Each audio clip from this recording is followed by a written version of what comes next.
Hey, Michael here. Welcome to the Girdley Show. Back for another episode. Today's guest was me and my buddy Tai Rattigan talking through two major topics of interest. Number one was talking about how partnerships work, which is something that's a total black box to me. And this is like companies partnering with other companies. Like I've just never been able to do it or understand it. And he taught me a lot about it during this hour.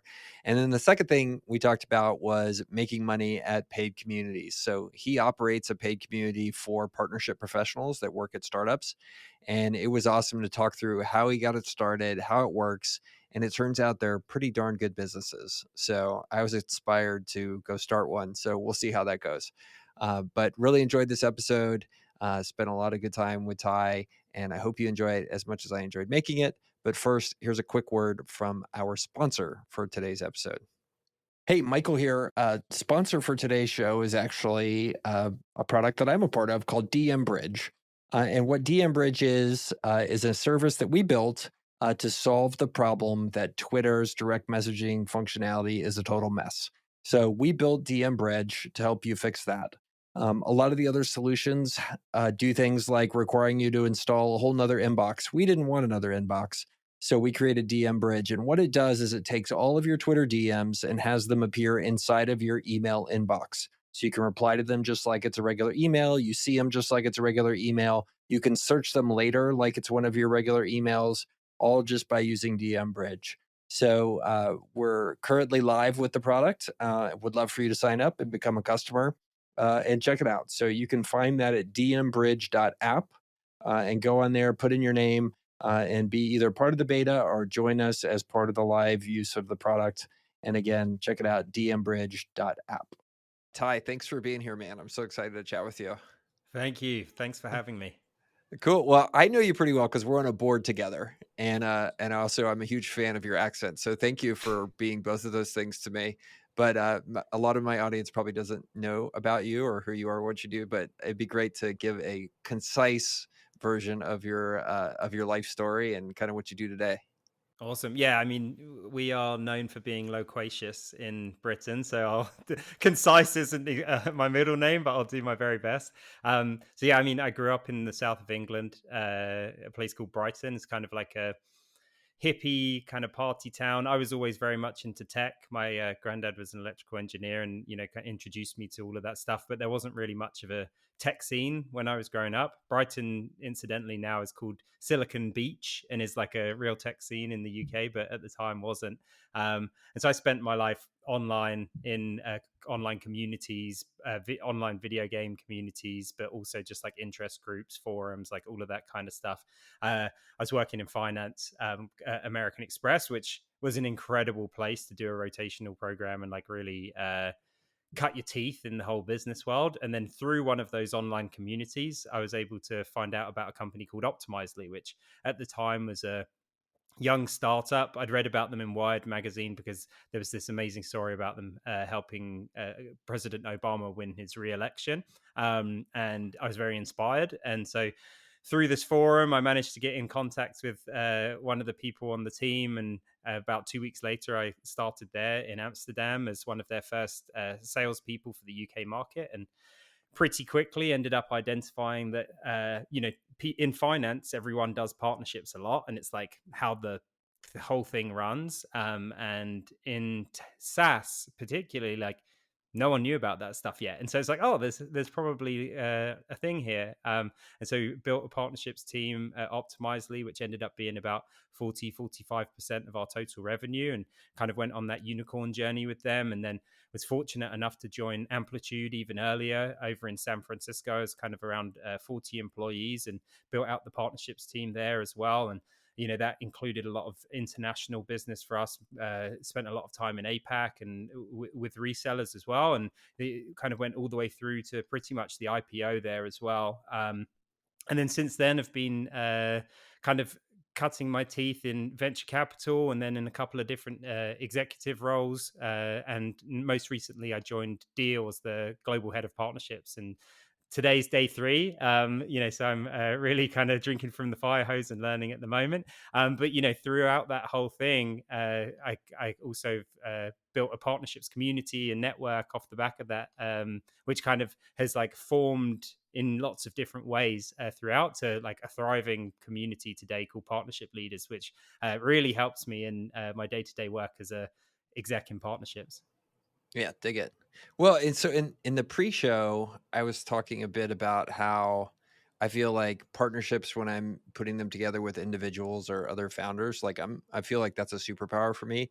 But the idea of like company to company partnerships, like that's such like a huge black box to me. Like I can sell to a company, but like partnering to a company, like I can't remember the last time I ever did that successfully. So like, consider yourself dealing with an idiot at this point on this topic. But like, so how do you think about like sales versus partnership? Like, what is your definition of the two different things there? If say if I'm one company that wants to partner with somebody else versus selling to them, like what is the core difference there? It's funny because partnerships is really hard for a lot of different reasons, but I think the thing that makes it most hard is everyone is told to be customer centric, right? And like people kind of take that at roots that it's us and the customer, and we have to like solve all of the customer's problems.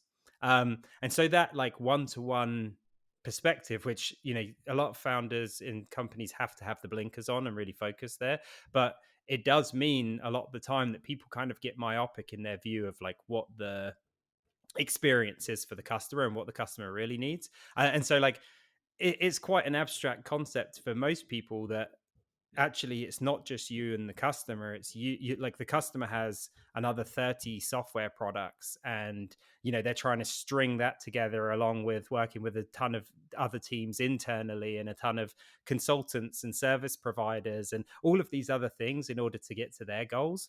And so like getting that mindset first of okay, like solving this problem for the customer might not be all of the problems that the customer has, and like hey, if we're orienting kind of a high level, which is like what's the overall challenge that the customer's facing and what are all of those kind of sub problems beneath it, and then hey, if we can kind of park ourselves in the middle of that, whether it's our product that's solving all of them or even just some of them, then like the value capture that we can have is much larger, and that's like what a company like Salesforce or AWS or even like Apple has figured out with their app store as well.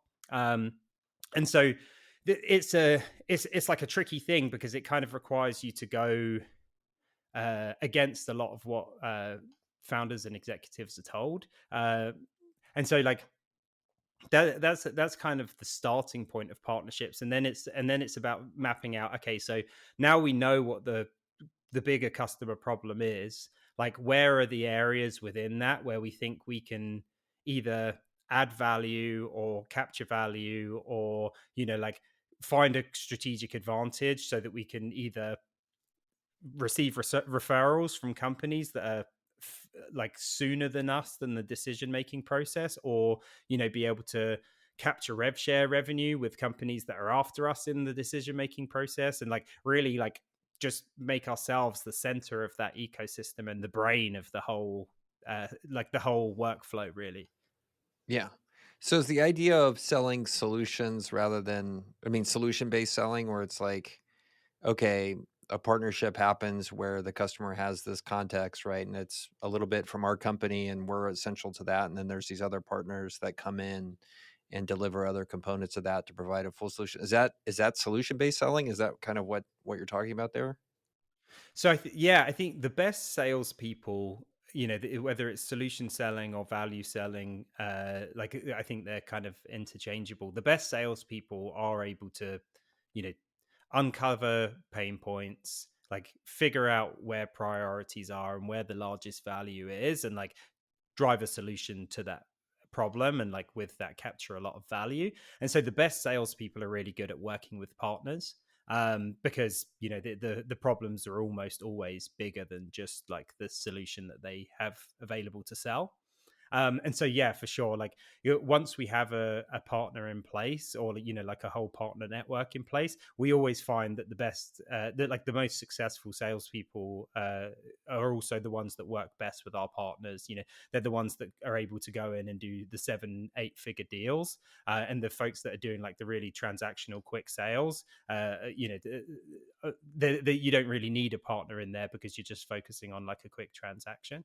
I think the level that you're operating at is much more at the owner, founder, investor level, where like really what you're trying to figure out is more, what would be a good partner for the business, like what, and also like where to start, because there's lots of different reasons why companies might invest in partnerships. Like for the coffee company, it's like there's partnerships there with regards to logistics, and like someone could be a vendor of coffee beans, or they could be a partner when you're reselling their products in the coffee shop in the future.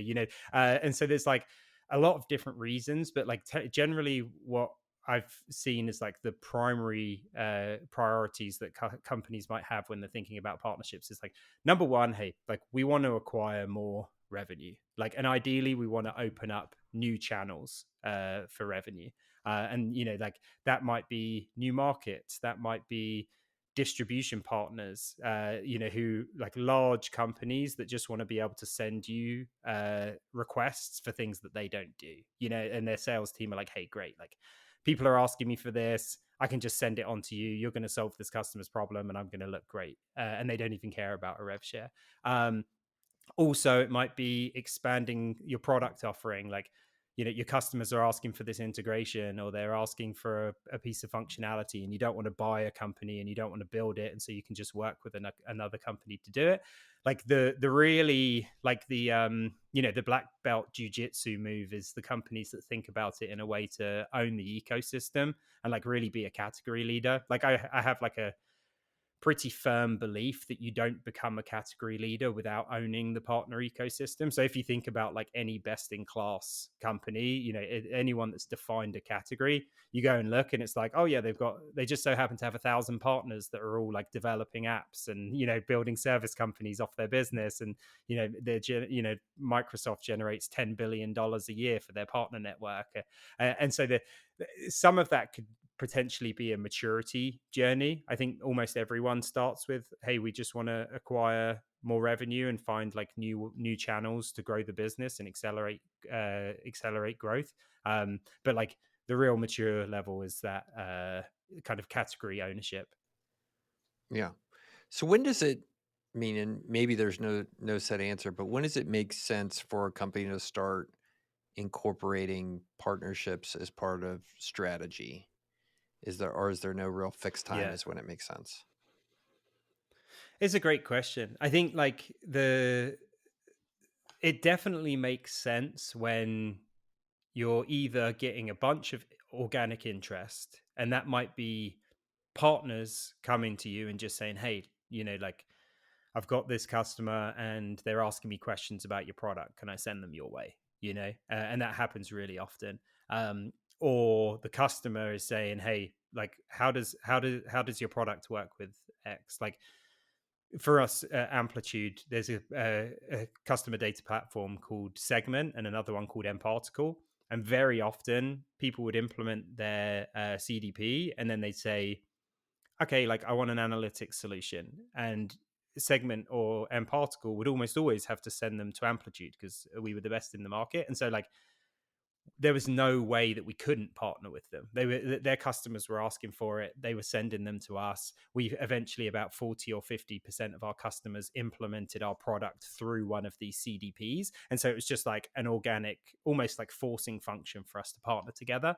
And so that like I often tell founders like, hey, there should be a pull from the market in order to establish these types of partnerships. And that's like a really good indicator.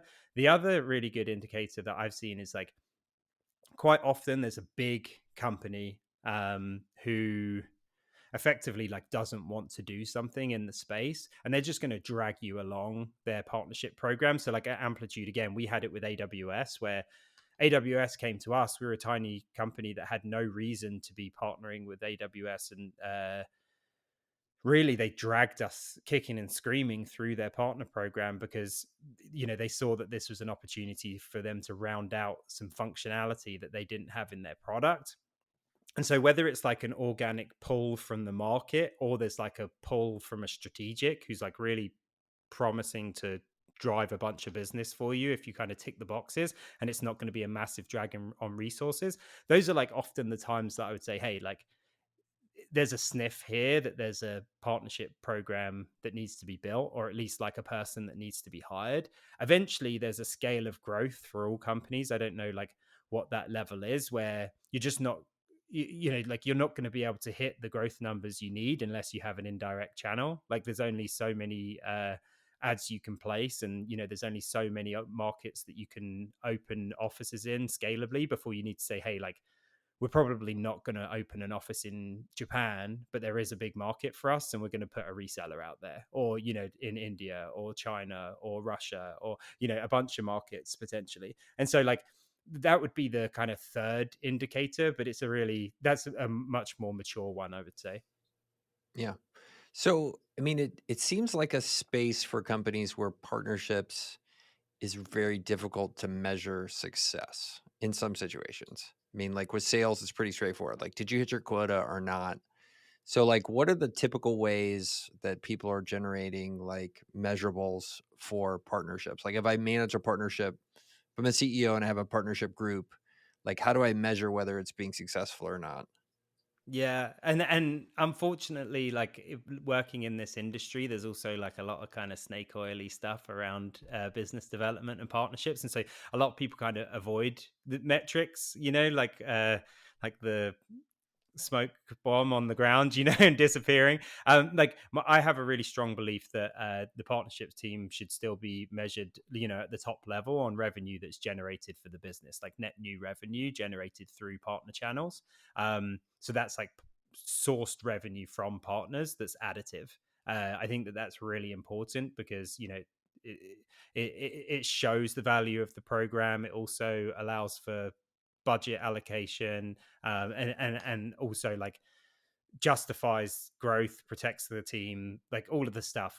Like it's really important to start there. Like there's a bunch of health metrics that people that like I think people kind of end up making primary KPIs, which is a mistake. Like how much revenue do we generate together with partners? So whether the partner brought something to us or we brought them in, like that's a really good health metric because we want to be bringing our partners into deals. Like in practice, a really good partner program is driving 10x the revenue that they generate for their own company for their partner ecosystem. So like if Microsoft's doing $1 billion a year in revenue from partners, they should be doing like $10 billion a year for their partners. And so like that's a really good health metric, but you wouldn't like measure the primary KPI on how much business are we sending to partners or how much business are we doing with partners. Likewise, like, it's really easy to get caught up in how many partners are we bringing on board, how many partners are activated, like a bunch of other metrics around there as well. Over time, there's a lot of interesting things that you can get into, like I mentioned, because there's just this immense scalability and profitability that comes with a really well executed partner channel. The reality is, if you have a reseller in a market and you have a really good margin structure set up, the CAC on that deal is going to be incredible versus like a marketing and sales acquired lead. You might have one person in Japan deliver, like this is a real thing that we had at Amplitude. We had one person in Japan generating more than $10 million a year, and that's like the quota of 10 AEs, and we'd have a marketing person on it, and we'd have a customer success person on like all of those deals. And instead we just have one person generating this huge amount of revenue, and we had that in many other markets. So it's this incredibly profitable cash efficient business once it's set up. And so there's other metrics you can look at around like okay, are we reducing our service costs by sending them to partners, and our margin on that, or are we reducing our cost to acquire customers, and a bunch of other things. But really, you just have to start at new sourced additive revenue for the business, and like everything else is like a health metric off the back of that. Yeah. So you talked about this idea that you as a company, when you start to partner with other people or other companies and partners, should generate 10 times, I think was the rough number you had. So every dollar of incremental revenue for you, your partners can generate 10 times that. Does that apply only to kind of software and recurring revenue, high margin businesses, or is that like if I'm a an auto dealer partner, right, which is to some extent a partner and a channel for Toyota, like is that kind of a universal metric, or is that just for tech that you're talking about?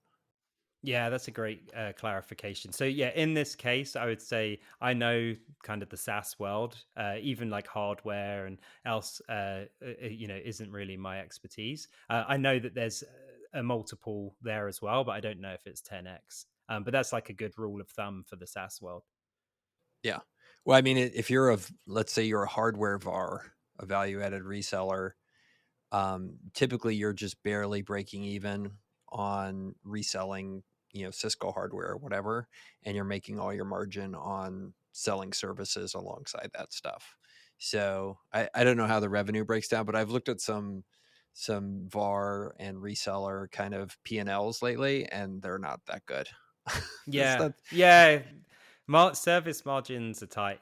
Like service industry? It's like a really tricky one in like VARs. And again, I'm talking about tech in particular, but the like those people businesses are tough, especially when you're comparing it to like the margins in tech. I think that I would often see like when we would go out and do like a large 6 or 7 figure deal at Amplitude, like the kind of the transformation project might be like 8 figures, like sometimes 9 figures, these huge deals. What the margin or the take home that the service provider would take on that, yeah, I wasn't sure, and like varied a ton between companies. Yeah. Well, you'll see like VARs who, let's say, do 50 million a year in top line revenue. That company's net profit for the year might be 3 million, 4 million, maybe, if it's good. Um, so the margins on reselling stuff there are pretty thin. The ones that I have seen that actually do incredibly well are ones that have figured out how to offshore the majority of their labor costs. So they still charge US kind of consulting fees, but then when you look up, like 90% of the people are in India or someplace in a lower cost jurisdiction. And then you'll see those guys doing, having $20 million businesses that profit 5 million a year or 7 million a year, like a third the size and much more profitable. Which is fine, but like, it's hard work. it's not like Yeah, it's not like running a team in Delhi is that easy. Like you got to work for your living there.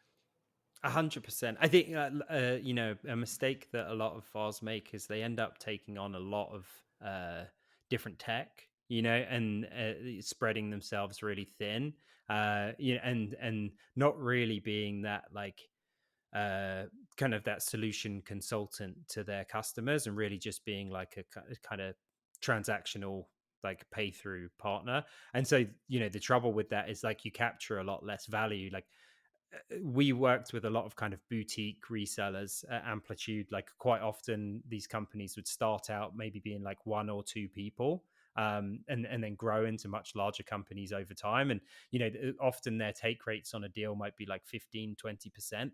And so they're like at a minimum they're closing kind of 50 100k deals a pop, and doing them like pretty quickly and taking 15-20% on all of those deals. Like I say, like our partner in Japan was doing more than 10 million a year, and they're taking 20% on all of that. And they again, on their side, they like that's just a salesperson that they have, that's really. And so they were able to like optimize around that pretty well, I think. But as soon as you introduce like another 100 tech providers into the market, and then people like aren't as specialized and aren't as efficient, the whole model really starts to break down. So it's a tricky thing to scale. Like I've seen people that will either specialize around one technology and just be like, hey, we're the Australia team for this company. Or like when people get it really good, what they do is they say, okay, this stack of tools. So like I mentioned segment and then particle amplitude. We also had an amazing partner called Braze that we worked with a lot, that was like a marketing automation platform. And so like say M particle, amplitude, Braze, and maybe like a marketing attribution product like Apps Flyer. All of those products you could sell together in one stack to an enterprise company. And so that's like one, like good size 7-figure deal that you can do, and it's one sale and you're getting 20% of that, and it starts to look like quite a nice business if you keep it kind of small and specialized. And so we had some partners that did really really well, but then likewise when we went and spoke to VARs that had like 20 or 50 or 100 products that they were selling, number one, it's a tough business in general to justify them spending any time on with us, because the margins are so tight that people need to just be spending all their time selling. And then, on the flip side of it, they're never going to be able to learn anything about our product or be able to like really articulate the value of it. So the deals that we do get from a partner like that are like, base minimum pricing, like probably those customers aren't going to be set up for success. Like so we would like filter out for those folks pretty early. Super interesting. Yeah, and I was interested in your opinion on it because I've seen this design pattern where people seem to do really well at making money by identifying like an emerging platform, like deciding, okay, well, look, Salesforce is becoming a juggernaut. And what's the problem with Salesforce? Well, it actually is really difficult to implement. And one of my companies is going through this with NetSuite right now. Like we're on our third service provider. Like I've seen that design pattern happen where people have built services business around that. I have a friend that does one specifically for Salesforce out of Dallas, and he's done really well. Like in terms of building a business around that. And then you see kind of another version of that where there's a bunch of people building in and around kind of the Shopify ecosystem that did really well before Shopify started to get terrible recently. But just like one of the things I'm curious your opinion on, like, okay, let's say you want to go repeat that design pattern and go make some money building a services business around one of these emerging platforms. Like, how would you, being on the entrepreneur side, look at and identify an opportunity early for something like that? Like what any signs or tips? Like if I'm looking for that, how do I do it? Yeah, and so a friend of mine, Daniel Pearson, started this growth marketing agency called Bamboo, and did exactly that with Facebook ads. Identified, hey, mobile trend is emerging right now. He'd already been buying ads as a professional already, but mobile's emerging. Social media is obviously something that's really important. Facebook's bringing out this ad platform, and just by the level of data and type of data that they're collecting, this is going to be a really effective way to get in contact with people. So I'm just going to specialize around that one thing and like really hit it. And Bamboo to this day is incredibly successful, and like one of the best, if not the best, growth marketing agency on the planet, because they just zoom in and specialize on that stuff. I mean, they do Facebook, Instagram, TikTok, all of that good stuff these days. To your point, I mean, being really early is very helpful. Like at Optimizely, we had a couple of very early partners that worked with us all the way through, and were our most trusted partners. Like from the days where their team was bigger than our team, and we were like this tiny little company, and they seemed like they were big in comparison, all the way through to us being kind of a juggernaut, and they're kind of still the same size. But like outside of identifying a trend early and like picking a partner, I think is really important as well. Like, okay, is it we're saying data driven sales, and like sales ops is a trend, and CRM is going to be a really key tool within that. Like, am I going to say Salesforce is the winner in that market, and if so, I'm going to wrap myself around Salesforce.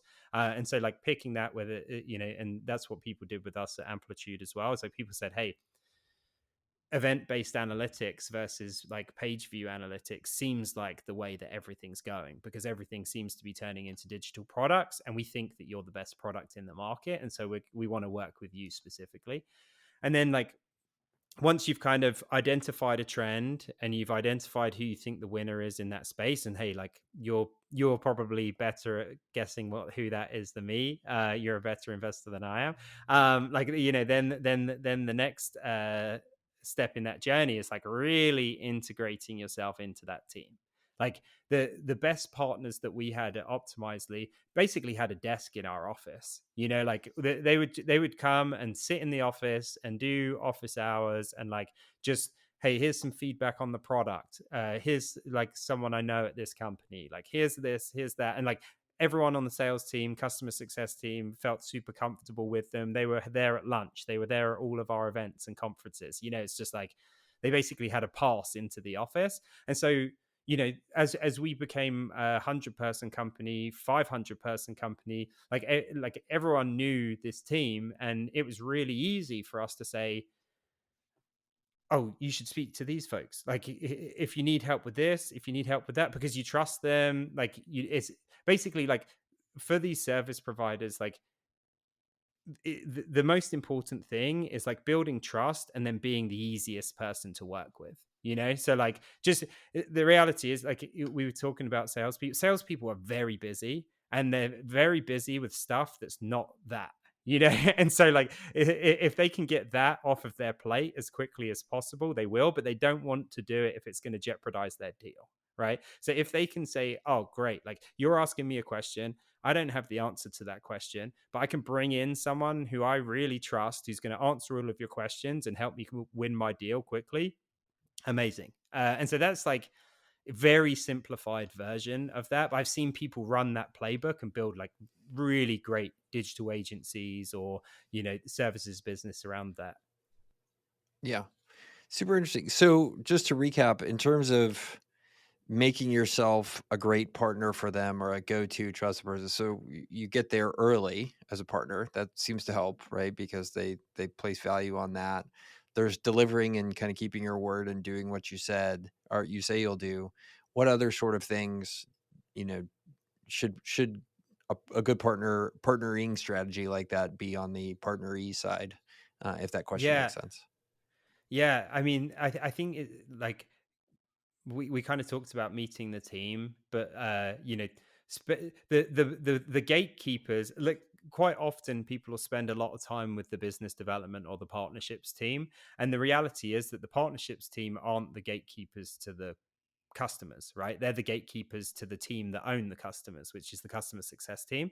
And so like, rather than optimizing for getting the partnerships team to introduce you to customers, you need to optimize for getting the partnerships team to introduce you to the sales and the customer success teams, because they're the ones that are having all the conversations with the customers. And this is kind of missed a lot of the time. And so the partners that would do the best job would, come in and they'd be like, hey, I want to run a session with your customer success team around like these primary challenges that big enterprise teams are facing at the moment and what our perspective is on it. It's not like, hey, introduce me to Walmart, introduce me to Disney. It's like, Disney, Walmart, or HBO are experiencing these problems. Your product solves this bit of it, and like together we can solve this huge big problem. And as soon as the sales team see all of the dollar signs on that, they get pretty excited.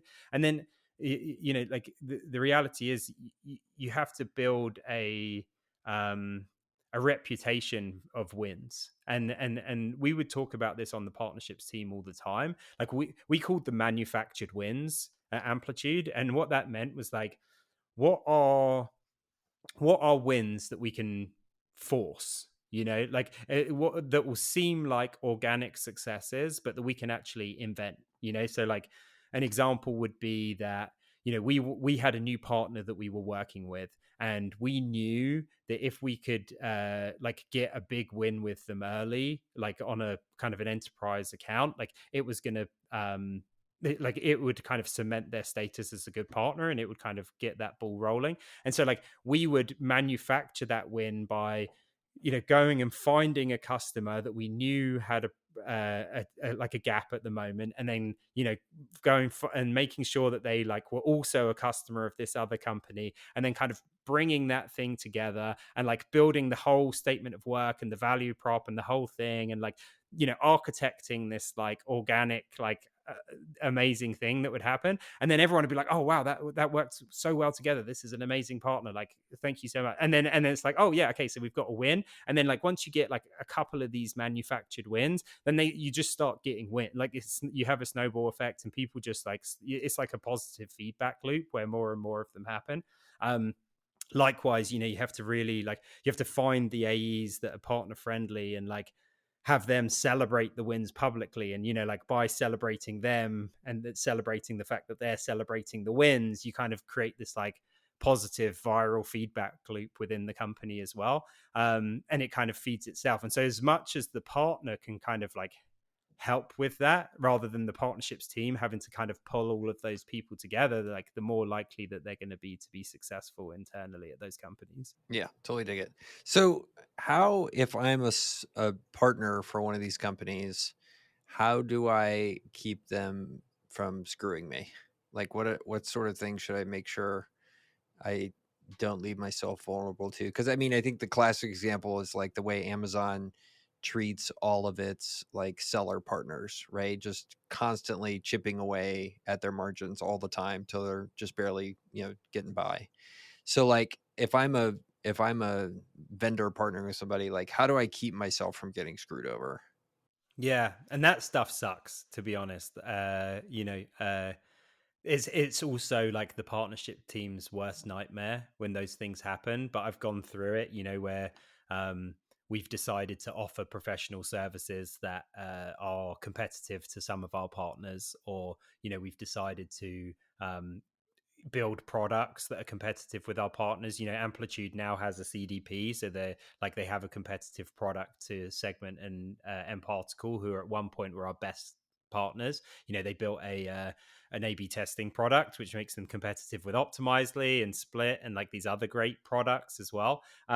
And so it really sucks for the partnerships team when that happens. I think there's a couple of things. Like when you're a tech vendor, it's just really difficult, and you have to have like a good open dialogue with your partners, and just like get to a point of trust where at the very least they're going to give you a heads up way in advance that you need to kind of cool off or even cut ties and just decide, hey, like we're going to go our separate ways on this stuff, and be like friends, and also know that we're going to compete and that all boats rise.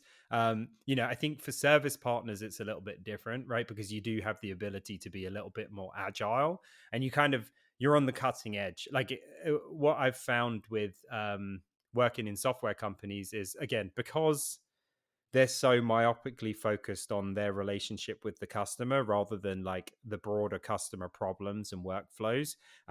There's just so much that they're missing that a service partner sees every day, because they're focused on the overall problem. Because if there's anything else they can solve for a customer, they're gonna hire a person, and they're gonna staff it, and they're gonna solve it.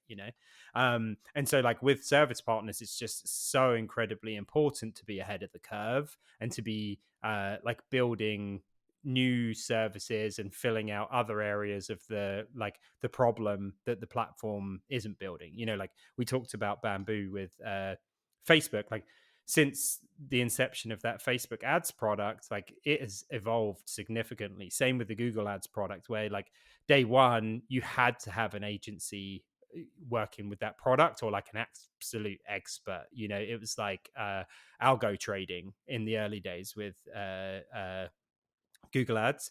And today it's like all AI machine learning type functionality. It's like anyone can jump in and use the Google Ads product, and you just say, here's how much I want to spend, here's who I want to acquire.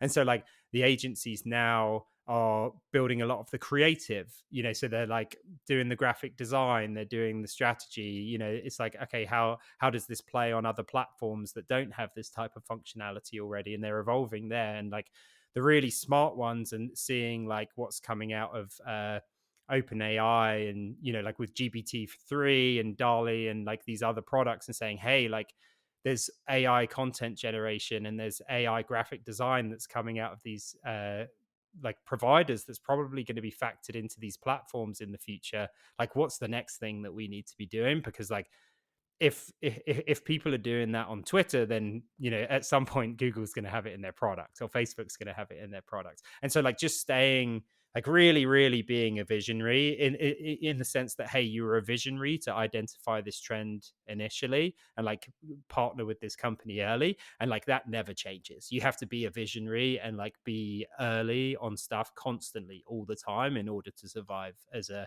at least as a top service provider, I think.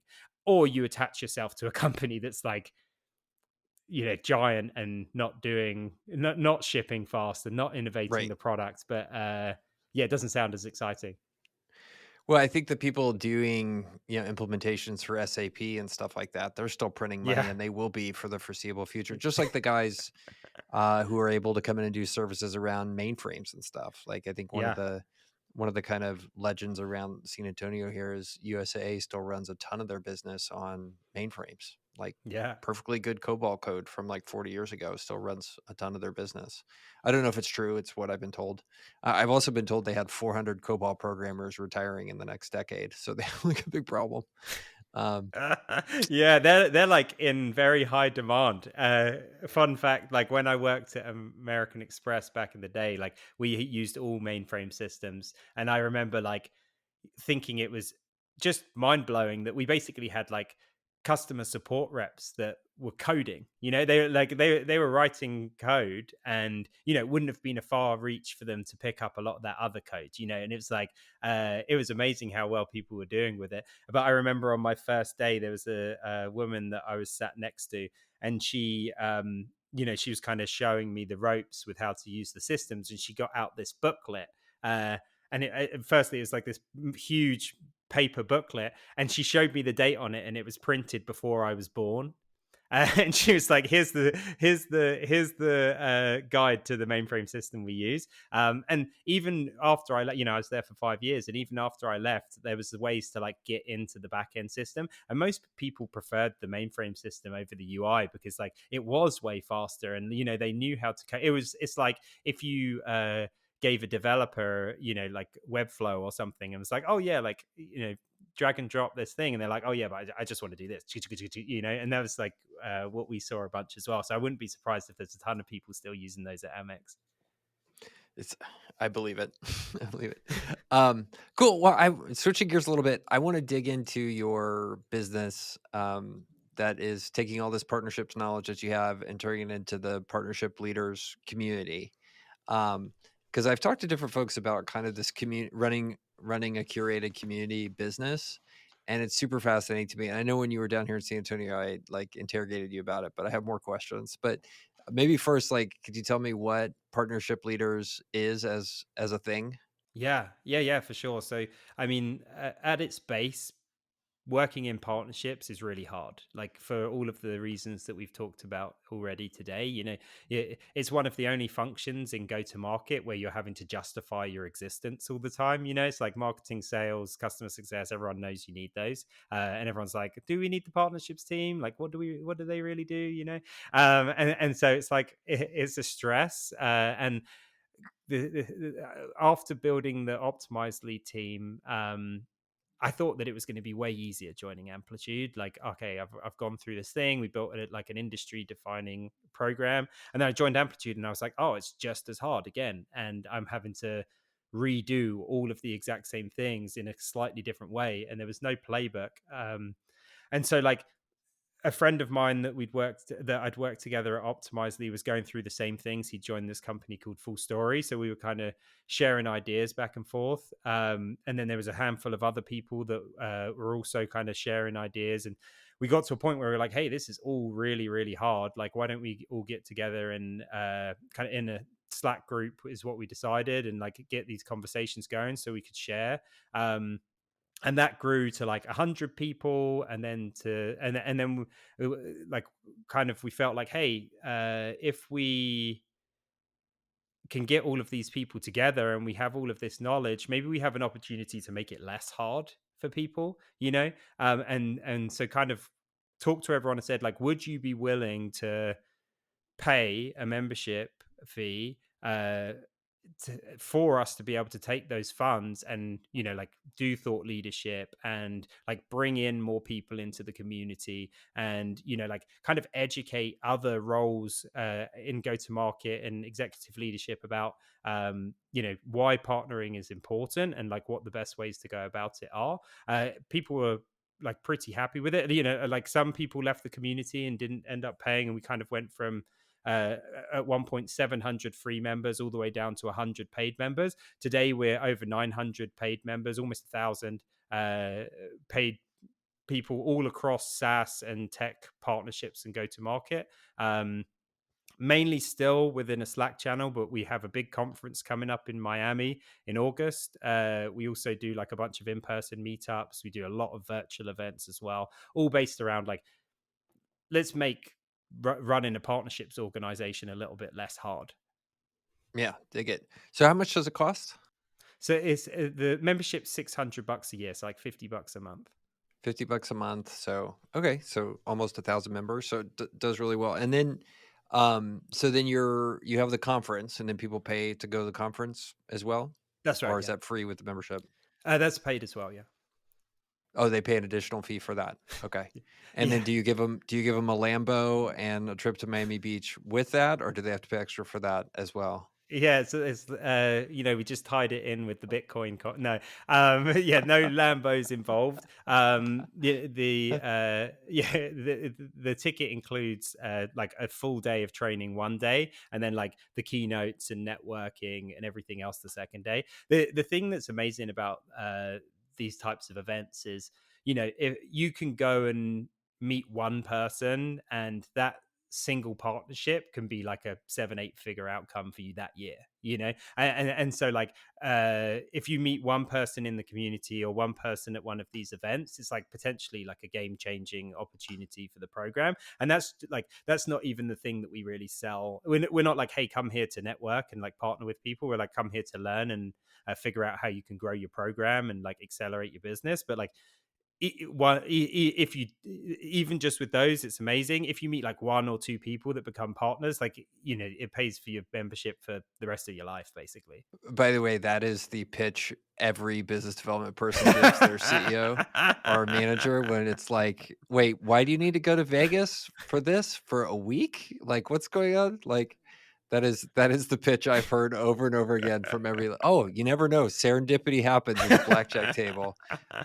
So, so for anybody listening that wants to get into partnerships, that is the speech you give your boss when it's like, "Well, you never know what could happen." Um, so okay, and then so to run the community, Yeah. so you're producing content, you're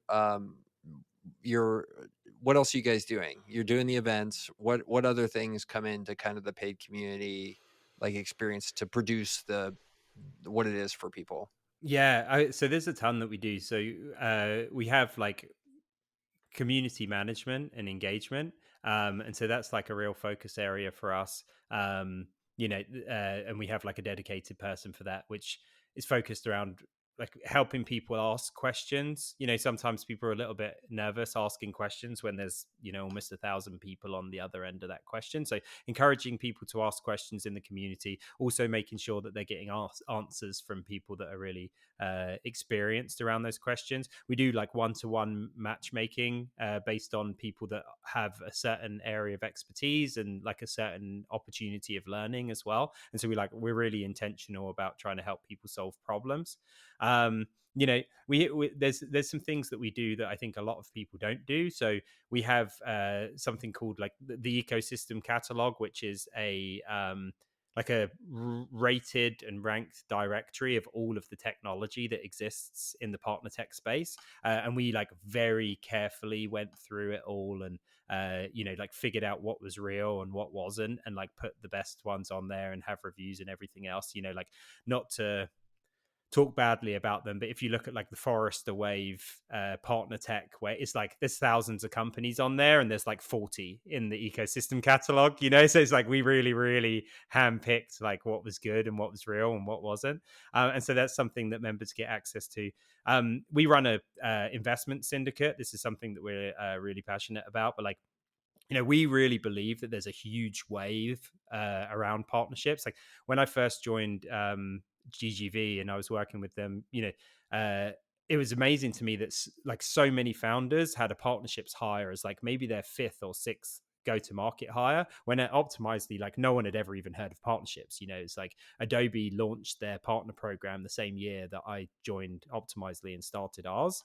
And so like there's this wave of like growth in partnerships. Like even since we started Partnership Leaders, there was about 75,000 like exec level partnerships people in tech when we started it, and now there's like 250,000 in the last 3 years. So there's this massive wave of growth of like indirect business, and like when that happened in digital marketing, or when that happened in with CRM as well, there's big companies that are big winners, and then like and the founders make billions and the employees make millions, and then the people that use the product and kind of champion it internally get promotions, and that's awesome. And it helps, enriches their job or whatever. But I kind of felt like after working at a VC for a little while that there was a pretty good way for us to enable people that were users and really like the people driving this change in the market to participate in the upside of these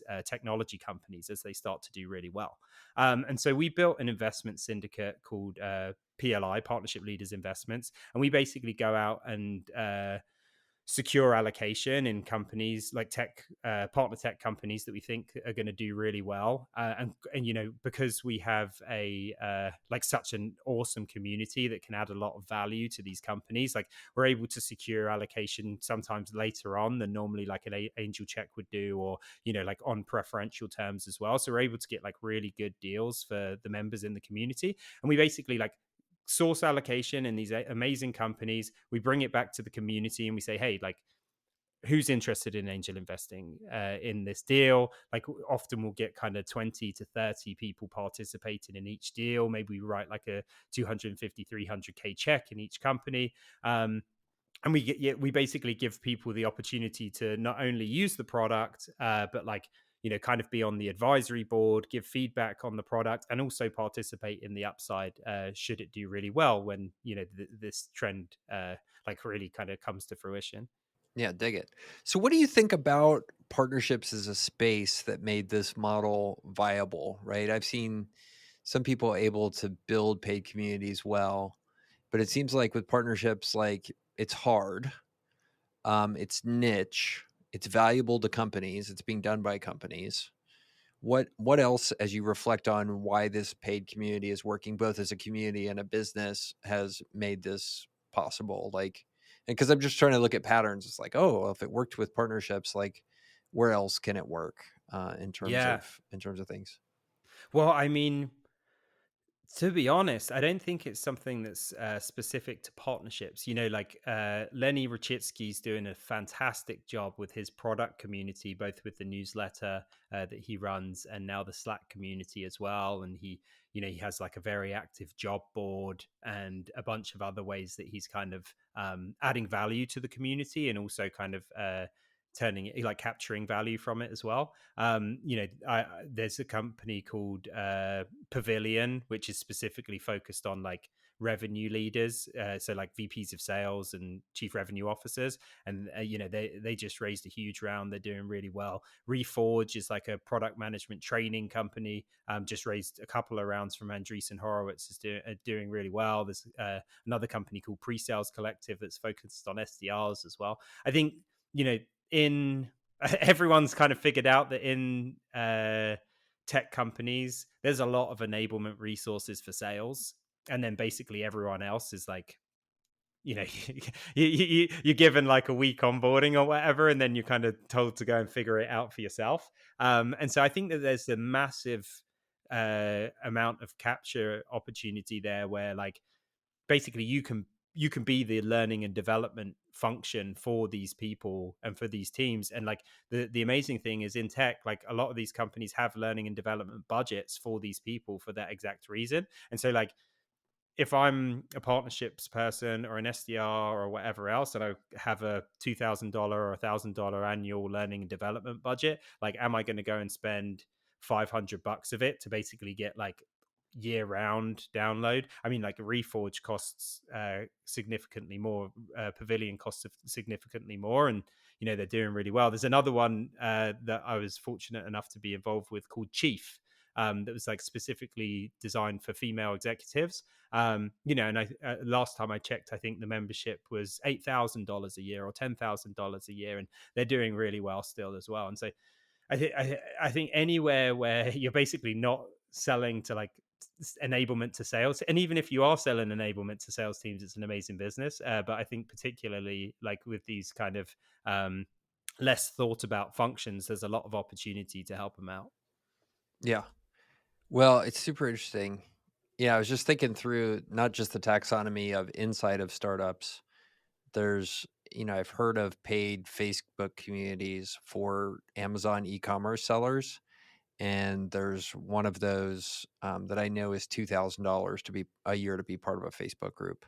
And then there's a couple other ones for Amazon sellers too, where these people just do really well, because you have a high leverage opportunity to prepare this content, curate the discussion, curate the people, and provide a lot of value to them when the decisions they're making are very expensive. I mean, I think that's one of the things about partnerships and sales and all this kind of stuff.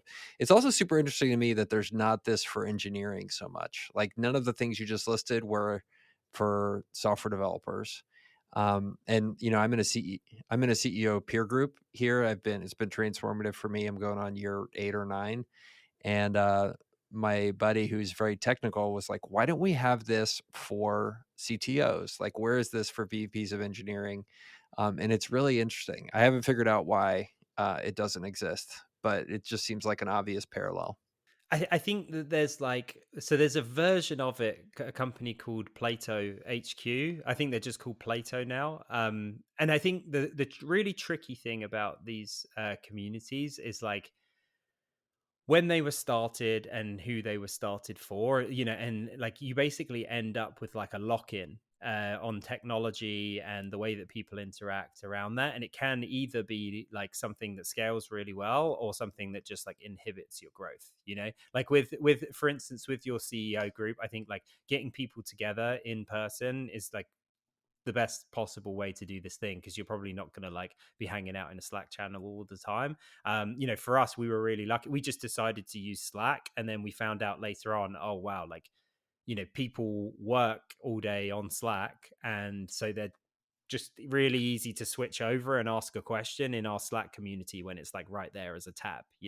And so we were just really lucky that we kind of built on that platform and locked into that. I think like with some of these other communities, when they're built on Discord and they're kind of locked into it, and it's like, well, Discord's not really a great place for a professional community, or like maybe they built all around like online roundtables, and then so it's really difficult to kind of like translate that into in-person events or into these other types of things, and so you end up like losing a lot of the people that you could potentially capture.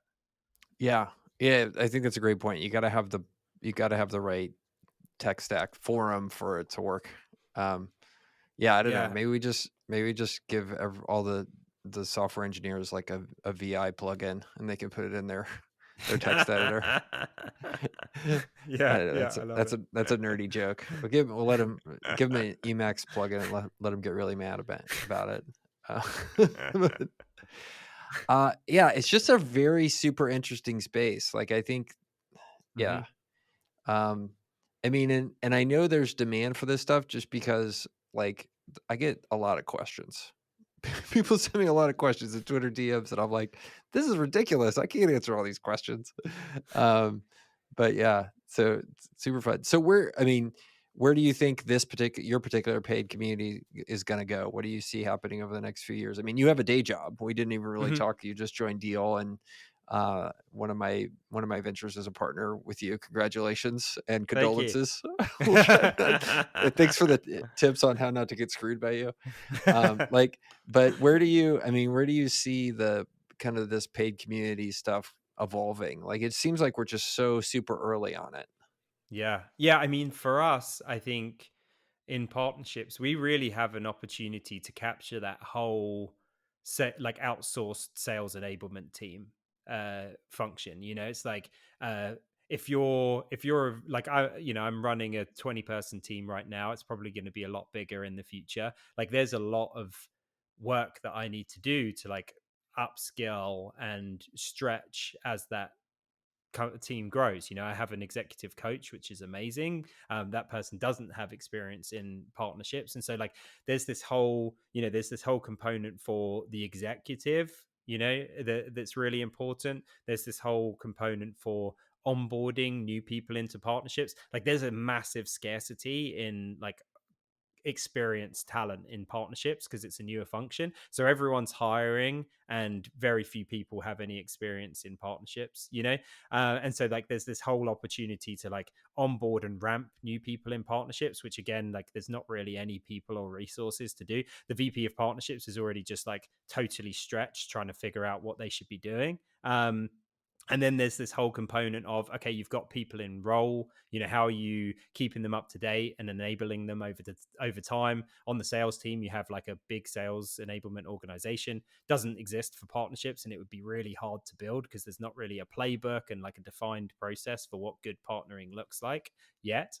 And so I think that there's like like we really think that through community and through like value added programs, we can kind of like plug that in and solve that problem for like companies that are building out partnership teams and programs. And so that's something that we think partnership leaders does an okay job of today, like but it's like kind of self-serve, and something that we want to be able to do a much better job of in the future. And I think there's like a bunch of other like if we can help people grow professionally, which is what we just talked about, and also grow personally, like that's why we started PLI, was like, hey, if you can increase your like your wealth and participate in these like upside opportunities over time, then that's an amazing thing. And that, like, we feel like we've got a lot of other ways that we can kind of bring opportunities to the community that way as well, which we're really excited about. Like help and then the reality is that we have these great relationships with partner tech companies today. And we, like many of them are kind enough to sponsor the community and sponsor our events and everything else. We also have a really good view into like what they're not building, and like why they're not building it and what they would like people to build. And so we feel like we've got a really good opportunity to either incubate products or potentially even build our own products as well into this market. Like micro SaaS type products that can just plug in and work really well with these and kind of like join the dots between these different companies. And so that's something that we've been spending some time iterating on as well. Yeah, totally get. So what I mean, you guys are 3 years in on the community? Yeah. What what are the top one or two things you would do differently in retrospect in terms of choices you made? Sounds like Slack is something you regret, but what kind of things you look back and you're like, "Oh, I wish I would have done that differently." No, so Slack was fortunate. Like we were lucky that we chose Slack. I mean, it's expensive, which is tough, but like it made it really easy for people to be able to use it in their day to day life. So it was just like a lucky guess, I guess. I think like things that we would do differently, like we were really hesitant about increasing pricing, even though we knew that pricing would add, like increasing the pricing would allow us to add so much more value back to the members. But we were really worried about upsetting people, and you're going to love this, but like every time we increase the prices, like the member value grew, and also the number of members we were acquiring grew, and it was like it enabled us to like grow our team and do a much better job. And it also like made everything else like much better about the business. And so like if I was to look back, I would have increased prices earlier and more often, and invested back in the business faster. I think that's say every founder probably feels like that. I also think like there's still things right now that like we're not doing a fantastic job on. Like when you have like such a sprawl of opportunities like this, where it's like we can build a product, we can build a training and enablement and a job board, and there's so many things that it's really easy to get caught up in projects that are like fun, especially when you have such a large amount of people that are asking you for things and giving you feedback all the time. So like we get caught up in things that are fun because also it's a fun it's like it's a real business, but it's also like kind of a hobby project for us. Like we all have day jobs, and so like you get caught up on the stuff that's fun and not necessarily the things that would have the highest impact sometimes. And so like we implemented a process for more scrutiny around like how we prioritize and like invest in projects, but like even still we definitely end up investing in things where it's like, hey, this is kind of a fun thing to do, but like maybe it doesn't add value to the business or the members. Yeah, totally dig it. Cool, man. Well, this has been amazing. Uh, hopefully it comes across. I'm super inspired by what you've done with this, and thanks so much for talking to me and about how to be less stupid about partnerships, and also about how you're killing it with the community. So super fun. How you're working at Deal now. Happy to be a customer and a partner of Deal. How else can people support you and kind of follow along with what you're doing? Yeah, so I mean, please do reach out. The deal team's doing a great job helping companies hire anyone, anywhere, and I'm really excited to be a part of that. I think outside of that, like partnershipleaders.com for folks that are working in the industry and looking to learn more.